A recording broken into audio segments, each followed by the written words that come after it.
ഇന്ന് തയ്യാറാക്കുന്നത് ഒരു പേരയ്ക്ക ജ്യൂസാണ്. നമ്മുടെ ശരീരത്തിനൊക്കെ നല്ല ഹെൽത്തി ആയൊരു ജ്യൂസാണ്. അതിനാവശ്യമായ പാല്, കട്ടപ്പാലാണ് ഞാനിവിടെ എടുത്തിരിക്കുന്നത്. പഞ്ചസാര, 4 പേരയ്ക്ക, തൊലി കളഞ്ഞ് കഴുകി വൃത്തിയാക്കിയ പേരയ്ക്ക ഞാൻ മിക്സിയിലോട്ട് ഇടുന്നു.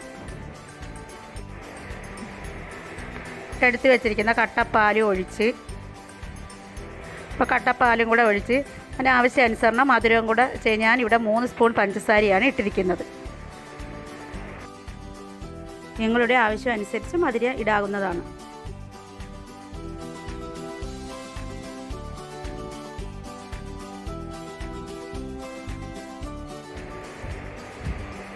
ഇതൊന്ന് മിക്സിയിൽ അടിച്ചെടുക്കുക.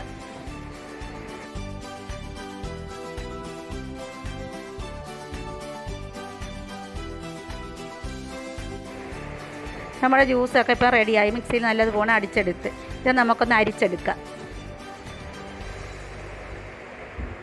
ഞാനിപ്പോൾ ഒരു അരിപ്പ വെച്ചിട്ട് അരിച്ചെടുത്ത് ഇതിൻ്റെ തരിയൊക്കെ ഒന്ന് മാറാൻ വേണ്ടിയാണ്.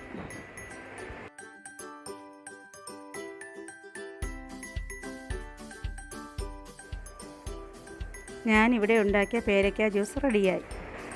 നോയമ്പ് സമയത്ത് കുടിക്കാൻ പറ്റിയ നല്ലൊരു ജ്യൂസാണ്. നിങ്ങളുടെ അഭിപ്രായം കമൻറ്റിലൂടെ അറിയിക്കുക. ചാനൽ ഇഷ്ടപ്പെട്ടെങ്കിൽ ലൈക്ക് ചെയ്യുക, അല്ലെങ്കിൽ ഡിസ്ലൈക്ക് ചെയ്യുക.